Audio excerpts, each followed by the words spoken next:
Om Shanti. Today is 3rd January 2018. Today's blessing is, may you be an angel who resides in the subtle region and who remains in an constantly elevated stage by considering yourself to be an incarnation that has incarnated. Explanation. Just as the Father has incarnated, in the same way you elevated souls have come down here from above and incarnate in order to give the message. You are the residents of the subtle region and the incorporeal world. The feet of your intellect cannot set foot on earth, that is, the mud of body consciousness. This is why the feet of angels are always shown in the sky. So all of you are incarnations who resides in the sky, subtle region, Arsh, who remain in the constantly elevated stage. Continue to fly in the flying stage with this awareness. So this is today's blessing. Baba has said that you have to consider yourself as an incarnation, avatar. Avatar descends. You have to consider yourself to be an angel. Angel flies. So, two things. You are an incarnation means you are an avatar.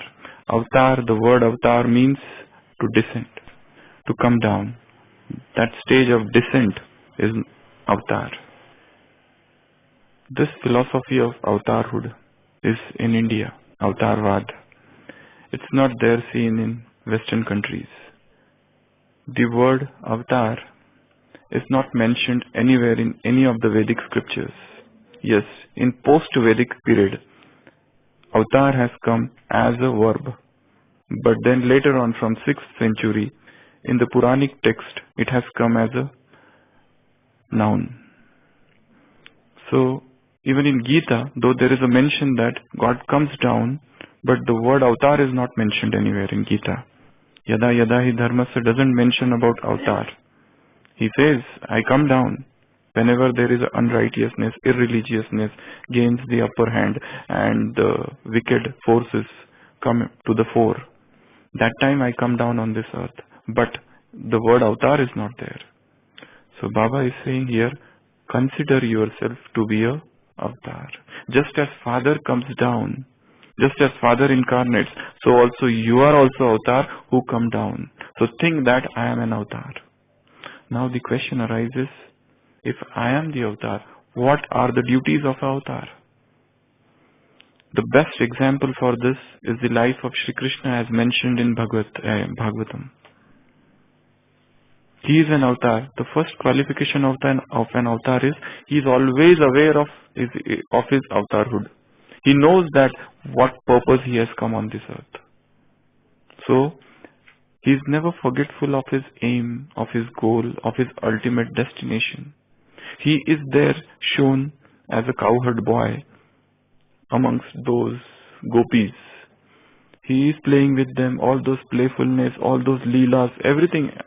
But at the same time, he is aware of his actual nature, actual form, actual strength, actual power. All the devilish forces that come from Kansa. He assumes the powerful stage that time and kills all of those wicked demons and other devilish powers.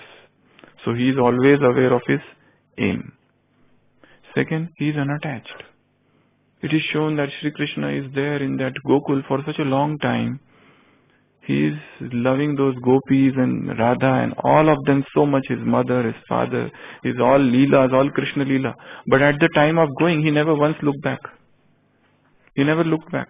He just left means he left, he never came back. There is no mention that Sri Krishna came back to Gokul any time again. When he kills Kansa and after that he goes to the ashram of Sandipani, there he met his friend Sudama. Sudama says to him that I heard that you used to play flute, Murli very nicely. I want to hear it. Can you play it? Shri Krishna says that part is over. I cannot play now. That was for Gokul, that was for gopis, that was for those gops. I cannot play. My part of playing Murli is finished. He knows when his part is finishing and when the new part is beginning. So he is aware of that. He is unattached to the past. He is unattached to those past persons. And one more thing, he is detached observer. Third, he is leading a life of upheavals, ups and downs, so many vicissitudes of life. But he himself is detached. It's not that sometimes he is getting sorrowful, or sometimes because this Shakuni and Duryodhan are devising new plots against Pandavas, but he is not getting disturbed. It's Bhim who is getting infuriated. It's Arjun who gets infuriated. But Shri Krishna is detached. He is Sakshi all the time. That is the stage of an avatar. Detached observership. That remains with you. And one more, he is ever smiling. You never see him in sorrow, in suffering, in misery, in pain, in agony. He is repenting anywhere. No. His forms are so different everywhere. And he is the only character in that entire serial who never cries. In that entire Mahabharata. Who knows everything. It's not that he is not knowing. He knows who is Karna right from the beginning. Right from the beginning he knows. All of those people who get to know that after the death of Karna, that Karna was Kaunteya. When everybody knows that Karna was Pandav, everybody is shocked to hear that. Everybody is shocked. Duryodhan is shocked. Gandhari is shocked. Everybody is shocked. Those 5 Pandavas, they curse their mother that you did not tell this to us. We curse you.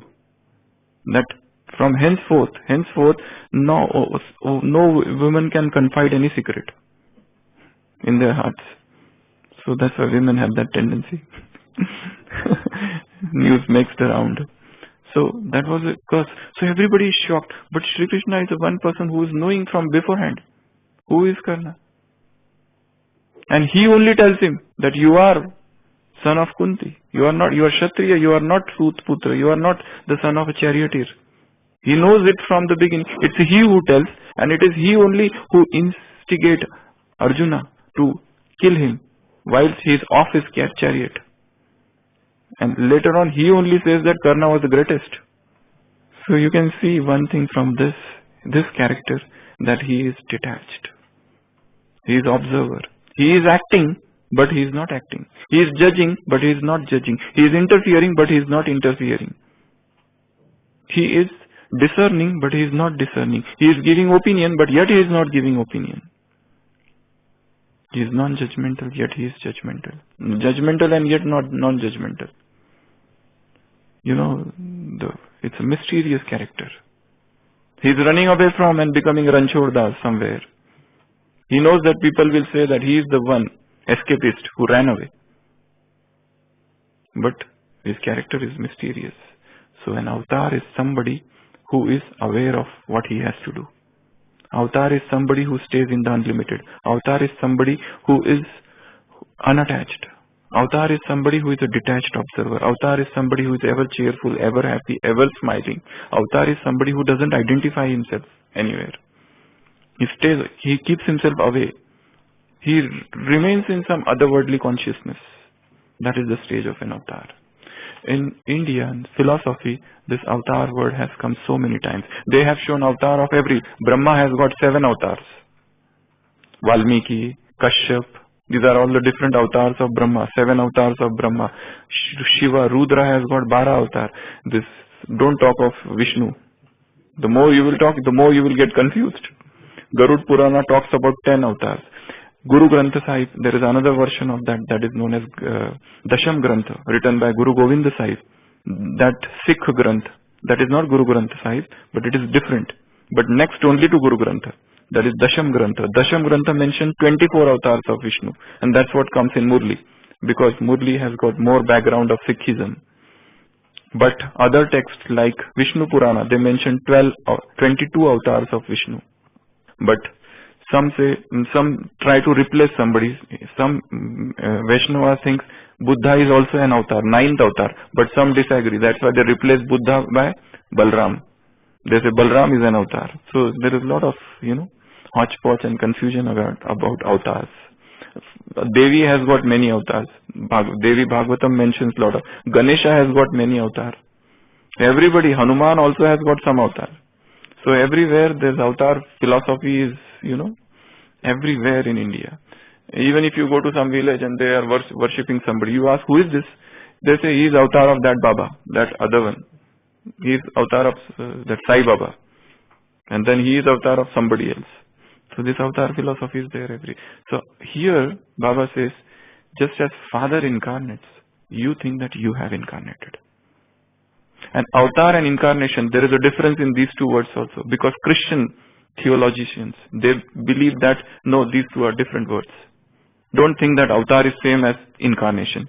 Though English translation is incarnation, but they say that avatar is somebody who is a perfect, while incarnation is little imperfect. The word incarnation means somebody who is little imperfect. Avatar is a mystical figure. So they talk in these terms.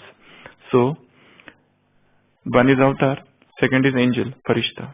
Now the angelic beings that are not in Indian philosophies. We have replaced them by Devduts. In their philosophy, they talk about messengers of God, Paigambar, Payambar. They come and bring the message. Like there are about how many lakhs of messengers in Islam. Christianity accepts Jesus. Islam accepts Muhammad. Peace be upon him. That's the messenger of God. So they talk in terms of that language of messengers. They bring messages. Baba is saying you are angel also, you are messenger also, and you are avatar also. All things you are. So basically there are 10 avatars in Indian philosophy. So for today's, we will take this as a homework. There are 10 avatars, Dashama Avatara. We can think of ourselves as each one of them. First is, I am Matsya Avatar. That big fish that guided that boat when there was a deluge for 40 days and there was a flood and all that. So Manu Avatar, Manu was there. He carried him and all the species of family. So I am Matsya Avatar means I am that fish that will carry the ship of humanity across this deluge, this flood. First. Second, I am Vara Avatar. Or second, Kurma. Second is Kurma is that tortoise, which that tortoise was below, and then on that Sagar Manthan, that churning was done. Deities and the demons on another side. So I am a Kurma Avatar means I am the support for the churning of this world, and out of that new things will come out. Sometime this, sometime, because from that churning many things came out. But what was the support? That tortoise, that Kurma. So I am that Kurma Avatar who is supporting this world. Second. Third, I am Vara Avatar. Vara is boar. That earth was stolen by Hiranyaksha and it was hidden in the water. So that boar, that sewer, that went down. So I am that Avatar. Baba says, no, they have done all these things with me. I am not this fish and all that. But this you can take it as a figuratively. I am that Vara Avatar. You go down and you bring that earth out. The earth had drowned in that. It was stolen by Hiranyaksha. So bring it out because earth is drowning. So I am Vara Avatar. Third. Fourth, I am Narsimha Avatar. Disembowel. Disembowel that Hiranyakakshu. All the evil forces of the world. I will disembowel them. Bring out their bowels. Because they have got the blessing that they won't be killed anywhere in the day, in the night, outside, inside, up, below, by animals, by men. So you assume that man-lion form, nursing, and take him on the threshold of the door and tear him apart. So I am Narsimha Avatar.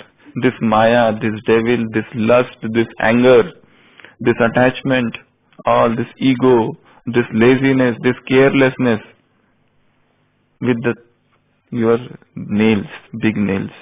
So I am a Narsimha Avatar. Then I am Vaman Avatar.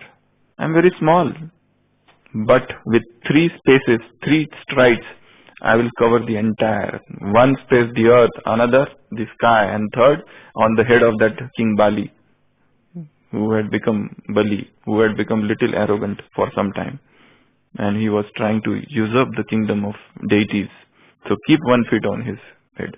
So I am that much powerful like Vara, though small, Vaman Avatar. So I am that Vaman Avatar. Next I am Parshuram. Parshuram, you know that axe, he killed 21 Kshatriyas with that. So you have to kill all the enemies. We had discussed in the class of purity 21 packages of purity. So in that 21 things, I am not going to talk that now. Time is not there. Thought, word, deed, behavior, action, dreams, your vritti, drishti. There are 21 are there. So you kill all of those bad things. So you are that Parshuram. Next you are Ram. Ram, you have to kill Ravana. You are Shri Krishna. So you have to kill Krishna avatar. You have to kill Kansa, and also you are the sermonizer of Gita. So just as God is sermonizer of Gita, I, now as a Krishna avatar, I am a sermonizer of Gita. So I have to keep on relating Gita everywhere. Then I am Buddha avatar. Buddha avatar means non-violence. Lust is the greatest violence. Anger is the greatest of all the violence. I have to spread the religion of love and ahimsa. And last avatar, Kalki avatar, that winged horse. Kalki avatar, Kalki English. So Kalki avatar. So you are that who has come to destroy the unrighteous and establish the righteous. So I am the Kalki avatar. So remember all the 10 Dasha avatar, that is in my memory. That is my memorial. People are worshipping, and get situated in that, and you will enjoy. This is also sort of drill. So Baba said you are an avatar. Second, you are a messenger. You have to give message to everybody. Third, you are an angel. Angel means who doesn't keep fit on mud of body consciousness. Body consciousness is mud. No well. Don't get stained. Be deckled by this mud. Never.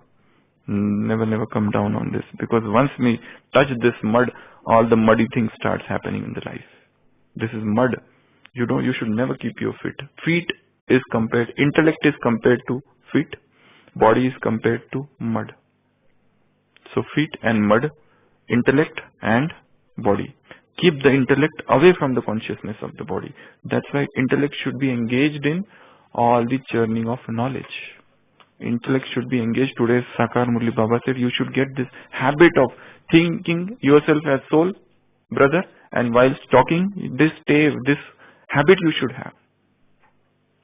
This is the dowry, this is the race. Then only Kalyan, then only benefit will happen, otherwise it will not happen. You should have this practice. So keep the intellect busy in some or other spiritual practices, because we have to become angel. Angel is somebody who doesn't keep its foot on the mud of body consciousness, away from the consciousness of body. So this is today's blessing. May you be an angel who resides in the subtle region Arsh above, and who remains in a constantly elevated stage by considering yourself to be an incarnation. You have just come down for some purpose. You finish the work, you go up. Don't stay here. You finish the work, you go up. So that is the avatar. Om Shanti.